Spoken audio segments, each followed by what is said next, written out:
na, Mami. Makita na lang tayo mamaya. Oo, sige, sige. Ngayong Lunes sa abot kamay na pangarap. Dito naman na kumuha ng pagkakataon itong si Zoe nang tawagan itong kanyang ina na si Moira at kinamusta. At dito nga nagulat itong si Zoe nang sabihin dito ni Moira na tila hindi daw maganda itong kanyang naramdaman na yon. Dahil may sakit nga siya at inuubo at dito nga nag-alala ng husto itong si Zoe. At nagtanong nga itong si Zoe kung ano-ano pa ang mga sakit dito ni Moira. At tila may infection na ito at kinakailangan na marisitahan ng gamot upang makainom agad itong si Moira. Kaya dito naman na sinabi ni Zoe na kinakailangan na magkita daw sila mamayang gabi. At habang kausap ni Zoe itong si Moira ay hindi na malaya ni Zoe na nasa likuran pala niya itong si Doc Lyndon Javier. At narinig lahat ni Doc Lyndon Javier ang pinag-usapan ni Zoe at Moira na plano nilang magkitang dalawa. At dito nga, na ibinaba na ni Zoe itong cellphone at kinumprangta ni Doc Lyndon Javier itong si Zoe.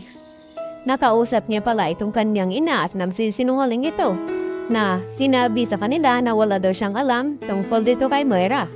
At dito nga nakiusap itong si Zoe kay Doc Lyndon na sana raw ay sa kanila na lang iyon at huwag nang iparating kay Doc RJ. At dito naman na sinabi ni Doc Lyndon Javier na hindi nga daw maaari dahil dapat malaman daw ito ni RJ na may connection pala itong si Zoe at itong si Moira at balak pa nilang magkita.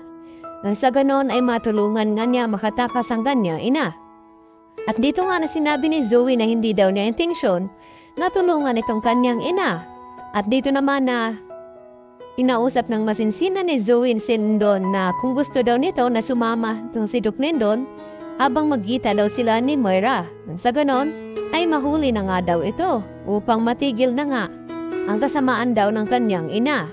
Subalit tila hindi kumbinsido itong si Doc Lyndon sa mga sinasabi nga dito ni Zoe. Sa kabilang banda, inausap naman ang receptionist itong si Annalyn sa pagkakala na itong si Zoe na may importanteng tawag nga daw sa kanya na naghihintay. At tila isang babae nga daw ito at nagtaka itong si Annalyn dahil hindi naman daw siya itong si Zoe. Baka daw ay ina ni Zoe ito. Kaya napag-alaman ni Annalyn na si Moira nga tumatawag dito kay Zoe kaya hindi na nga makakalusot ito. At ang tanging gawin na lamang ni Doc Lyndon na ipaalam kay Doc RJ ang tungkol sa pag-uusap ni Zoe at dito ni Moira. Nang sa ganun ay masit up nga nila ito upang mahuli. Samantala, nang dito pala sa Japan sa Nagoya itong si Kinito dahil may mahalaga nga itong inaasikaso. At sakto naman na nakita niya dito itong si Moira na paalis na nga ng Japan. Bago nga paalis itong si Moira ay tumawag pa sa kanyang anak na si Zoe na narilis na nga daw niya itong bagong identity ng passport. At dito naman nalungkot itong si Zoe kung kailan daw ang alis nito at sinabi ni Zoe na hindi man lang daw ba sila magkita sa huling sandali. At tila naawa naman ang husto itong si Moira sa kanyang anak kaya nagpasya ito na makipagkita dito kay Zoe. At dito na nga ang tamang pagkakataon at tumawag din itong si Ginito kay RJ at ipinaalam na nandun na nga sa airport tong si Moira na kanilang hinahanap at parang papaalis na nga ito. At tila sinabi rin dito ni Doc Lyndon Javier na alam niya na magkikita daw itong mag-ina na si Zoe at itong nga si Moira kaya ito na ang kanilang pagkakataon upang hulihin nga ng tuluyan itong si Moira.